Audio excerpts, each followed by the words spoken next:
Shikues nderuar, ju përshëndes, jam rikthyer sërish në TikTok-u të ndalemi ditën e sotme tek zhvillimet e fundit në lidhjen e mesme dhe jo vetëm, ndërkaq siç e dim presidenti Donald Trump u takua me ekipin e sigurisë kombëtare në një moment kritik për vendimin ndaj Iranit, ndërsa dhe tensionet globale po rriten dhe diplomacia tashmë po mbetet disi deri në pikpyetje. Kam të ftuar ditën e sotme Elianos Kase. Përshëndes, kënaqësi. Atëherë Elianos, ne kemi diskutuar edhe herë tjera sa i përket asaj çka po ndodh tashmë në lidhjen e mesme dhe tensionet globale tashmë po afrohen në një pikë kritike dhe afatet diplomatike po digjen pra sa nga njëra anë tjetrën. Si e ke parë fillimisht të gjitha zhvillimet e fundit që kanë ndodhur sa i përket edhe armpushimit pra zgjatjes së tij mes SBA-s dhe Iranit? Atëherë fillimisht armpushimi po i afrohet përfundimit të afatit kohor. Në 22 prill, Shtëpia e Bardhë ka deklaruar zyrtarisht që JD Vance nuk ka për të vizituar Islamabadin për një herë të dytë. Deri më tani nuk ka pasur një njoftim që ta kundërshtojë këtë deklaratë. Pra mund themi që sërish deklarata për paqe ka pasur stagnacion. Në këtë rast sërish Sultanati Omanit dhe Zvicra, Republika Helvetike e Zvicrës kanë dalë garant sërishmi për të vijuar dialogun e diskutimin me presidenti Trump në një nga deklaratat e shumta të tij, pasi siç e dim ai bën shumë deklarata që janë të vështira për të ndjekur edhe mediave amerikane në përgjithësi. Ka deklaruar së fundmi se nëse ngushtica e Hormuzit ka për të hapur prej Iranit, ata kanë për të pasur përfitime deri në $500 milion në ditë, gjë që shkon te shumës aktuale që ngushtica ka pasur fillimisht dhe asaj që paguhet sot. Gjithsesi, është deklaruar gjithashtu se nëse deri në përfundim të afatit të armpushimit nuk ka për të pasur një ajo që quhet në anglisht breakthrough ose një arritje të konfirmimit të dialogu ose pikave të përbashkëta, qoftë edhe disa pikave që cilat mund ta qetësojnë situatën, atëherë presidenti Trump ka deklaruar se nuk ka për të pasur më ajo që u quaj në llagap zotëria e mirë në diskutime dhe ka për të targetuar gjithë objektivat infrastrukturor, ekonomik dhe duke lënë të kuptohet që kanë për të pasur edhe civil brenda, cilat kanë për të krijuar stagnacion në ekonominë e Iranit dhe shtuar presion në popullsinë e tij. Gjithsesi, nga ana iraniane ka pasur një deklaratë të qartë që uraniumi iranian, mineralet e rralla iraniane dhe sovraniteti iranian nuk ka për të lënë në duart e asnjë fuqie të jashtme, sidomos Shtetet e Bashkuara dhe Izraelit. Një gjë që ka treguar ose ka bërë të qartë për gjithë vëzhguesit, observuesit, se situata ka arritur në atë pikë kulminante të ngërçit, ku të dyja palët nuk duket se do të lëshojnë palë, Irani nuk duket se ka për të shuar teren. Kjo është e qartë. Dhe ndosë është e paqartë nëse situata ka për të vijuar të eskalojë, pavarësisht faktit që siç e përmenda presidenti i eskalimit tashmë ka arritur vërtet pak a shumë kulminacionit. Kjo do të tregojë njëkohësisht nëse Amerika ka për të hyrë në një Vietnam të dytë ose në një Afganistan të dytë në Iran. Ne dimë që presidenti Trump do të dërgojë këmbë në teren ose që trupa në teren, gjë për të cilën iranianët sigurisht janë të përgatitur, dhe ata janë duke provokuar që kjo gjë të ndodhi, pasi ne dimë që shtetet si Irani, Afganistani, Vietnami, një të tjerë, të cilët janë në territorin e tyre, e njohin vendin e tyre. Ka një territor gjeografik të karakterizuar nga ajo që quhet fortesëzimi, ose të pasurit një teren shumë të ashpër, pak a shumë si Shqipëria, me male të rrethuar, dhe shumë të vështirë për të çarë, pa infrastrukturë për të çarë, vetëm vënda si dinë si të manovrojnë në të. Ka treguar që për Amerikën ka qenë katastrofale. Amerika hyri mbi 10 vjet me luftën e Vietnamit dhe rezultoi në katastrofë totalisht në fund. Ata dështuan. Në Afganistan, Amerika pothuajse pak a shumë 19-20 vjet ishte në Afganistan, me miliarda dollar të hedhura, mos triliarda, dhe ne dimë se si përfundoi. ndërsa për të hyrë dhe në Iran, i cili ndryshe nga Vietnami i viteve 60-70, ndryshe nga Afganistani i fillim viteve 2000, është shtetë i konsoliduar, me një ushtri të konsoliduar, dhe ne kemi parë që arsenali iranian ka arritur që të shkaktojë dëme me miliarda dollar, jo vetëm Shtetet e Bashkuara dhe Izraelit, po edhe gjithë shteteve regionale, klasim se Arabia Saudite, Emiratet e Bashkuara Arabe, Kuwaiti, Katari, Omani. Pra, ajo që ka për të qenë përfundim, nëse gjendja ka për të shkuar deri në të farë pike, donse premisat, siç e përmenda, janë shumë të larta, nga deklaratat e fundit që kanë dalë në media, ka për të qenë ose një arpushim dhe Amerika ka për të pranuar disfatën, zyrtarisht, që ky operacion dështoj, ose ka për të thënë thjesht ne fituam, me thënë sigurisht ne kemi dëgjuar parë këtë disa bombardime, disa mira civil të vrarë, infrastruktura shkatruar dhe fituam. Çfarë u fitua, askush nuk e ka kuptuar, por që kjo ka për të vendosur, siç e thash, ose në këtë version, ose versionin tjetër, që Amerika ka për të hyrë në luftë totale në shënguin e Vietnamit ose Afganistanit. Nga ana tjetër, Eliano, sa real është dhe rreziku i një përshkallëzimi të mëtejshëm? Si përmenda, përshkallëzimi duket i afërt, ose i paqartë akoma. Shumë aktorë ndërkombëtar si edhe Republika Popullore e Kinës, India, Federata Ruse, Sultanati i Omanit sigurisht, kryesisht vendet arabe, Republika Helvetike e Zvicrës, siç e thash, janë duke u munduar gjithkohës që të krijojnë dialog, që kontaktet të mbeten, që të paktën të ketë një lloj diskursi midis dyja palëve, me thënë çfarë kërkohet, çfarë ofrohet dhe çfarë pritet prej dialogut, pasi dialog pa benefite është disi i palogjikshëm. Një dialog ose takime siç e pam në Islamabad, thjesht për të thënë çfarë kërkoj unë, çfarë kërkon ti dhe nuk dakordojmë, është pak a shumë si humbjekue për të dyja palët. Ndonse kjo mund të interpretohet, humbjekos mund të interpretohet, humbjekos mund të jetë edhe për të përgatitur terrenin për diçka më shumë. Nuk duhet të krijohet ideja që humbjekos është thjesht për të treguar që ne e bëm tonë, le të themi në kuadrin diplomatik. Njëkohësisht, potenciali i eskalimit. Siç e thash, potenciali është i lartë, por fakti është që Amerika nuk është gati për të potencial. Ne dimë që shumica e publikut amerikan nuk e dakordson me luftën në Iran.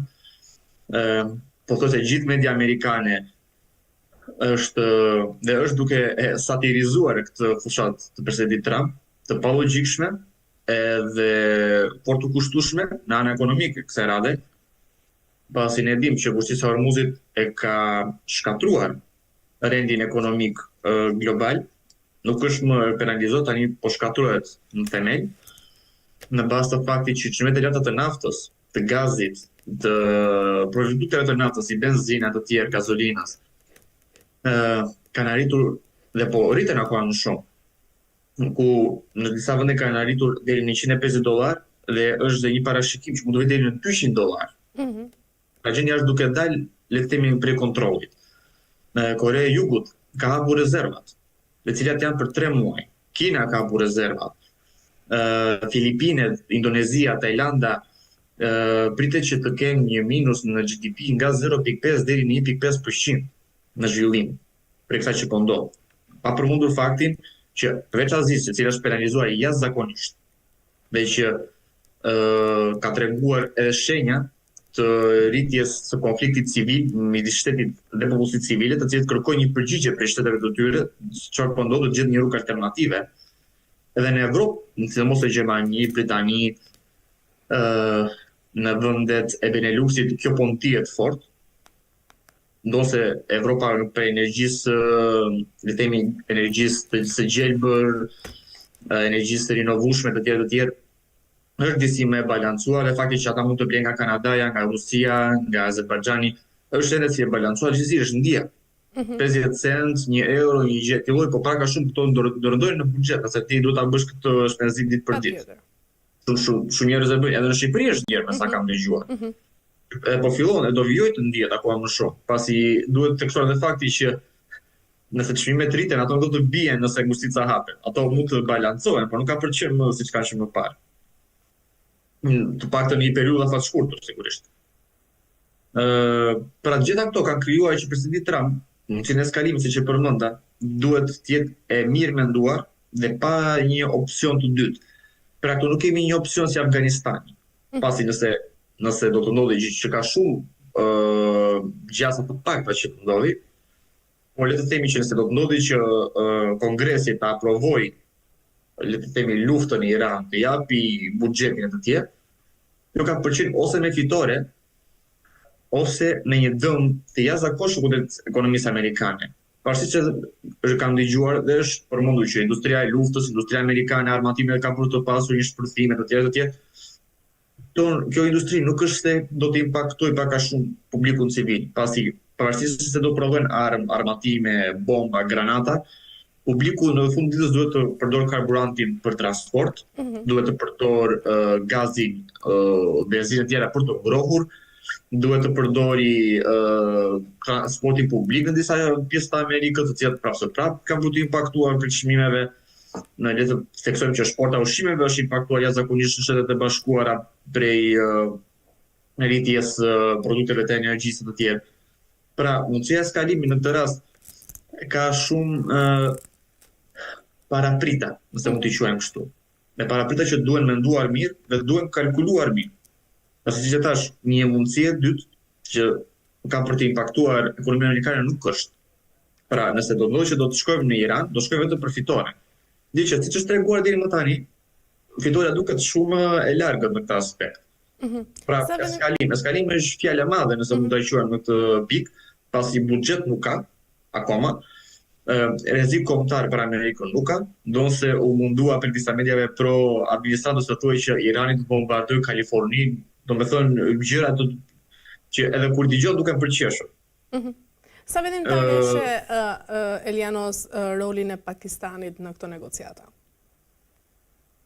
Pakistani kryesisht ka pasur një rol historikisht midis marrëdhënieve të SBA-s me vende delikate në lindjen e mesme Azinë Qendrore, si Afganistani, Irani e të tjerë.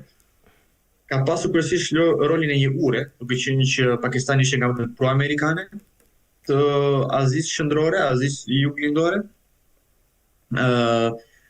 Pakistani, ne dim prej konfliktit që ka me Indi historik, dhe fakti që India është shumë e lidhur me Rusinë, me Republikën Popullore të Kinës, pavarësisht disa divergjencave që ata kanë me kinezët, është një faktor global sot. 1.5 miliard banor, GDP shumë e lartë, një ushtri me 10 milion, pra është edhe armë atomike. Ne dim që këto të gjitha krijojnë teren edhe predispozita që një vend si Pakistani, do se Pakistani ka një ushtri të mirë armatosur, ka armë bërthamore, nuk se ka një ekonomi kaq mbretërese sa India, por gjithsesi është një vend i zhvilluar ekonomikisht, e kërkoi një aleat, duke qenë që gjithë aleatët rajonal të Pakistanit, siç e thash Federata Ruse, Kina të tjerë, janë kryesisht marrëdhënie me Indin, ndonse me kinezët Pakistani është gjithashtu në rregull. Shtetet e Bashkuara kanë qenë historikisht një aleat kyç i Pakistanit. Kryesisht në kontekst të faktit që le të themi Pakistani ka gjithmonë ta balancojë influencën kineze, influencën amerikane. Ndërsa India ne dim që India shpesh së fundi ka konflikt të hapur me SBA-n në lidhje me blerjen e gazit dhe naftës ruse, në lidhje me participimin në BRICS, në lidhje me rolin e saj në rritje në Azinë Juglindore, marrëdhënien e saj me Myanmarin e të tjerë. Ndërsa Pakistani është disi më neutral në këtë aspekt, është më i balancuar politikën e jashtme, kërkon të mbajë kontakte në të gjitha palët, dhe amerikanët sigurisht që kanë parë këtë si një aleat fort, ose le të themi, jo vetëm një aleat, nëse mund ta quajmë, e kanë parë si një partner fort të besueshëm dhe të pa-anshëm. Pasi duhet theksuar që si sultanati i Omanit, si Republika Helvetike e Zvicrës janë faktorë në dim, neutral, nuk kanë mbajtur asnjëherë krah kush është i drejtë, kush është i gabuar. Duke qenë dhe marrëdhëniet e tyre me SBA-n, me Rusinë, Kinën, Indinë ose Iranin janë shumë të balancuara. Ky është rasti i Pakistanit. Ne dim që Pakistani po përpiqet ende të arrijë të konsolidoj takimin midis së dyja palëve, të arrijë që të konsolidoj të paktën një pikë të përbashkët, që ata mund të bien dakord, që ata mund të dakordsojnë në lidhje me garancitë e sigurive të tyre kombëtare, flasim amerikane në lidhjen e mesme, izraelite, edhe iraniane. Tani, siç e përmenda, së fundmi Shtetet e Bashkuara kanë deklaruar që gjendja e vetë ka për të qenë në Islamabad. Dhe nuk ka që për të dy të flasë. Dhe nuk ka pasur edhe një deklarat nëse Omani ose Zvicra kanë për të përdorur si një vend takimi i dytë ose territor neutral për takim të dytë. Gjë që tregon që pavarësisht le të themi efortës, përpjekjeve dhe gjithë angazhimit diplomatik të Pakistanit, duket se takimi nuk ka qenë aq produktiv sa të paktën palë amerikane kanë pritur, ose amerikanët e kanë anulluar, iranianët janë ende të gatshëm për të krijuar dialog. Gjë që mbetet për të parë nëse Pakistani do të përpiqet sërish që të krijojë dialogun të dyja palëve, ose do të ngelet në dorën e një faktori të tretë, siç thash Omani, Zvicra, ose ndoshta edhe një vende si Kina dhe Rusia kanë dalë garant që mund të krijojnë të themi kontakt ose terren të përshtatshëm për të takim. Mbetet për të parë, duhet theksuar, në vizitën e presidentit Trump në Republikën Popullore të Kinës. Kjo vizitë akoma është duke u shtyrë për shkak të konfliktit në Iran. Por mendohet, supozohet, nësa kam lexuar edhe në mediat ruse, që kjo vizitë në Kinë ndoshta mund të shërbej edhe si le të themi platformë për diskutim me dy shtete shumë delikate, si së me shërbar, Irani, me të cilën, siç po e përmendim, Shërbaja është në konflikt të armëndosur, dhe Korenë e Veriut. Pra, ndoshta Kina do të jetë vendi, ndoshta disi e papritur në shumë aspekte, që ka për të bërë ato thyerjen e ngrijes së bisedimeve, dhe ka për të arritur që të uli së bashku iranianët dhe amerikanët në një marrëveshje, dhe njëkohësisht amerikanët dhe Korenë e Veriut në një marrëveshje. Dhe si mbetet për të parë, pasi siç e thash, deklarata nuk ka pasur nga Shtëpia e Bardhë dhe arbushimi po ia afrohet fundit, kështu që është akoma e paqartë çka ka për të ndodhur. Është qartë. Elenos, nga ana tjetër, pas dështimit për të marrë sigurisht një përgjigje konkrete sa i përket këtyre negociatave, SBA nga ana tjetër përballet edhe me dilema të tjera edhe më të mëdha, pra rrezikoni gjithë kjo situatë tashmë të dëmtojë besueshmërinë e saj si një fuqi globale? Besueshmëria e SBA-s si fuqi globale është e dëmtuar. Nuk ka pse të thuhet a ka për të dëmtuar, ajo është e dëmtuar. Suporti i vazhdueshëm për luftën genocidiale të Izraelit në Palestinë, në fakti që pavarësisht se Kombët e Bashkuara e kanë quajtur veprimet ushtarake të Izraelit si genocid në Palestinë, SBA i ka mohuar, dhe administrata e SBA-s vijon zyrtarisht që të suportoj ekonomikisht, me armatime dhe politikisht, diplomatikisht qeverinë e Benjamin Netanyahut. Lufta e cila ka ngecur e SBA-s në Iran, dhe që nga një operacion 3 ditor ose 2 javor maksimumi, 3 javor, shkojnë në një operacion që ka vetëm mbi 1 muaj, dhe siç e dim ka penalizuar gjithë ekonominë botërore, po trondit themelit e ekonomisë botërore dhe po e çon GDP-n globale nga minus 0.5 deri në minus 0.1-0.2%. Rritja ka përqyrë me minus në gjithë ekonominë globale për kësaj. Pa përmendur faktin e kërcimeve të Groenlandës, ne dim se presidenti Trump, administrata e presidentit Trump ka disa herë provuar dhe bërë presion në lidhje me aneksimin e Groenlandës, përdorimin e forcës për të aneksuar Groenlandën, kërcënimeve kundrejt liderëve evropian dhe partnerëve historik të SBA-s, ofendimin publik ose poshtrimin e tyre me anë të një gjuhë jo politike ose le të themi jo diplomatike për kryetarin e një prej superfuqive botërore. Dhe njëkohësisht, gjithë ato veprime kanë çuar edhe atë që ne e dim sot, shumë vende e polakojnë SBA-s, shumë vende nuk kanë besim te politika e jashtme ose imazhi politik i SBA-s që ne jemi mësuar historikisht ta shikojmë, dhe njëkohësisht dhe ushtarakisht i SBA-s, pasi nëse një vend superfuqi që ka një nga dy ushtrisë së bashkuara me Rusinë më të mëdha në botë, ka ngecur në një vend i cili nuk ka as armë bërthamore, nuk ka suport, po është një vend kryesisht i bazuar në resurset e forcës së tij. Pra, çfarë mund të pritet në kontekstin e mbrojtjes në këtë aspekt? Dhe duhet të teksuar që shumë vende, popullore e Kinës, Afganistani, India, Rusia janë duke mësuar për kësaj. Pekini është duke e parë në mënyrë shumë të vëmendshme diçka që po ndodh si në Ukrainë, ku është arsenali i NATO-s duke luftuar, dhe ne dimë që gjitha provat e arsenalit të NATO-s që kapen prej palës ruse shkojnë në Kinë dhe Kore të Veriut, ata janë duke mësuar jashtëzakonisht për kësaj, dhe në Iran, kur sërish të gjitha format filmike, materiale, mënyrë të organizimit të luftimeve, gjitha janë duke kaluar si rrugë informative në Pekin, Moskë ose Phenjan. Pra, çfarë Amerika është duke bërë sot, është duke i mësuar këto vende se çfarë do të ndodhi, dhe ato janë do të jenë të përgatitura nesër, nëse një gjë tjetër ka përdorur kundrejt tyre. Pra këtu garancitë e sigurisë së SBA-s janë që SBA-ja po zbulon gjithë vetveten, gjithë strategjitë e saj dhe është duke ekspozuar veten kundrejt le të themi fuqive në rritje, të cilat pas nesër potencialisht mund që ta kërcënojnë SBA-n dhe ta sfidojnë SBA-n.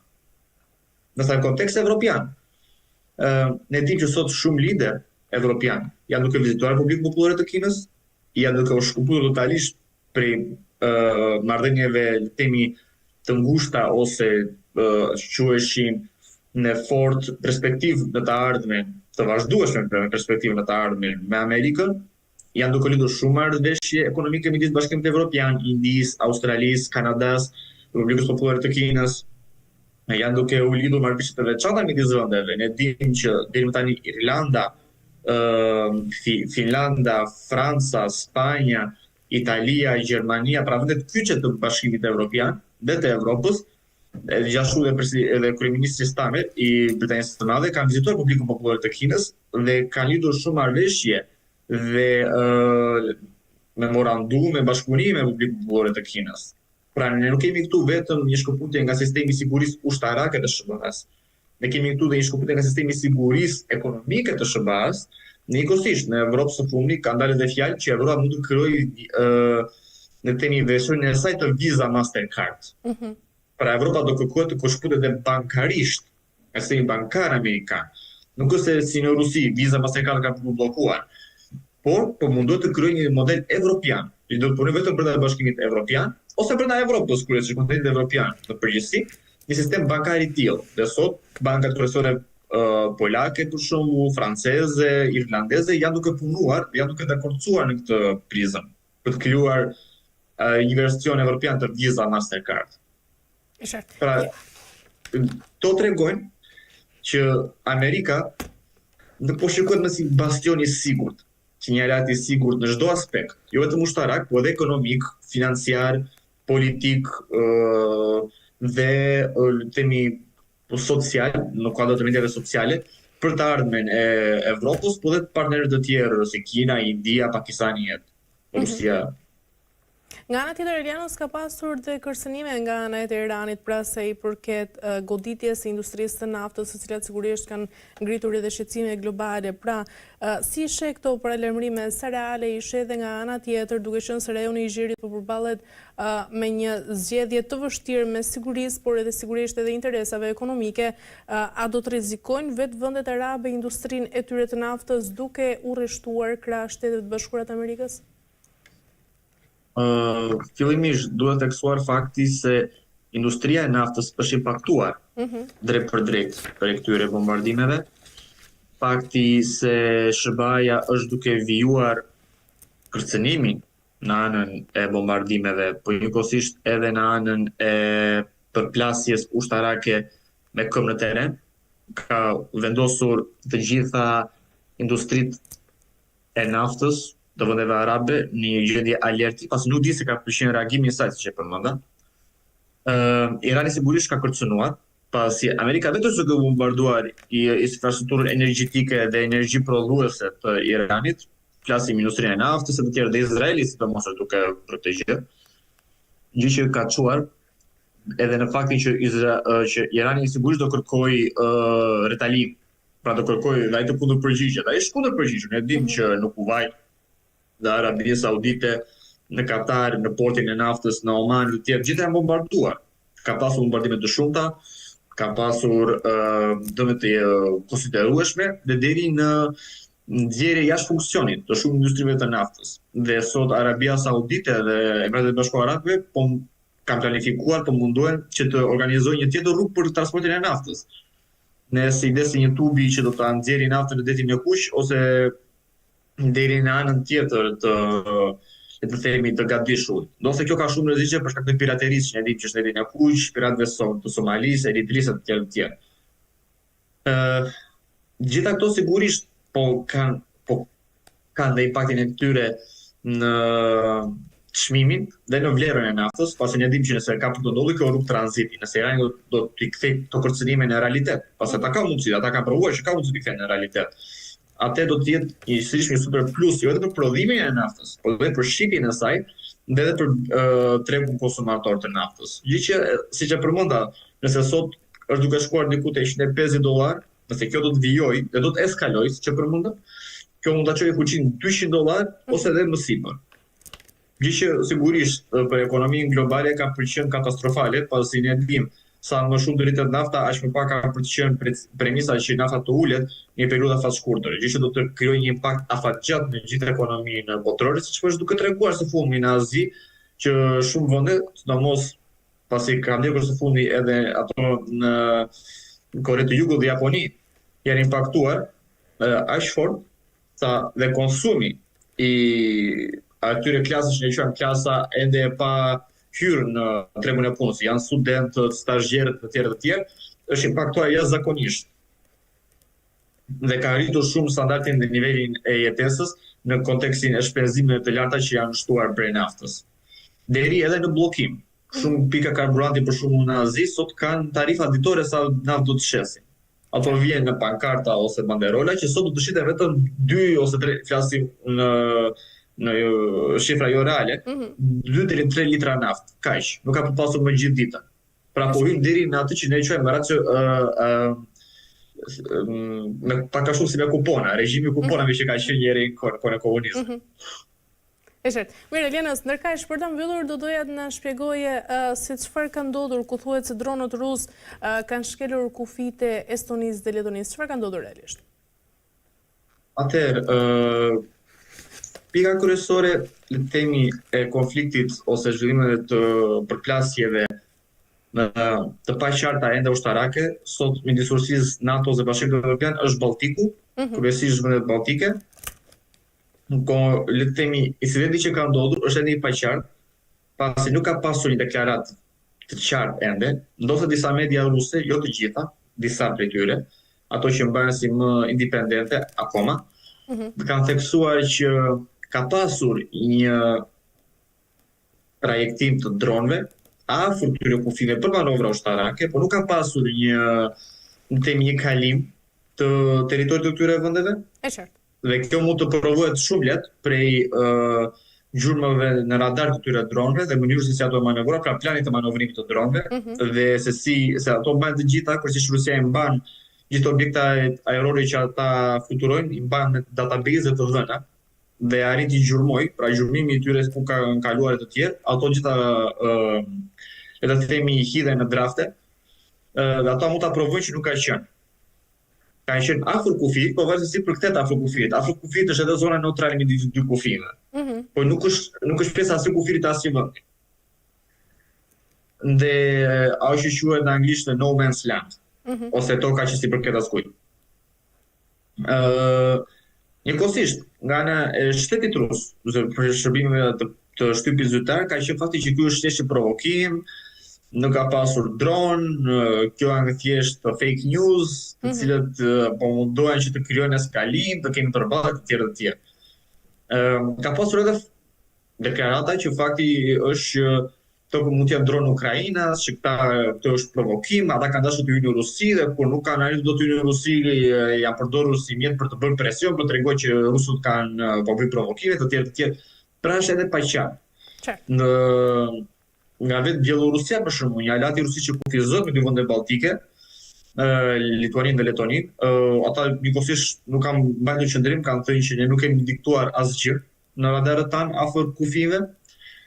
Gjë që ka bërë sotën edhe më komplekse, pasi tu kemi dy përballje. Përballja e parë është midis medias, atyre pak mediave independente ruse, brenda Rusisë flas, të cilët kanë thënë që ka pasur, por nuk ka qenë e këtij lloji, dhe vetë shtetit rus, i cila në mënyrë kontradiktore ka thënë që nuk ka pasur fare dron. Ky është fake news, një provokime të tjerë. Pra këtu kemi dy përballje brenda Rusisë në këtë aspekt, dhe fakti që faktorët e jashtëm si Bielorusia kanë thënë që nuk kanë diktuar asgjë, pra ata nuk mund të flasin dose çfarë ka ndodhur, dhe nga vendet balltike, që të cilët kanë thënë që ka pasur diçka.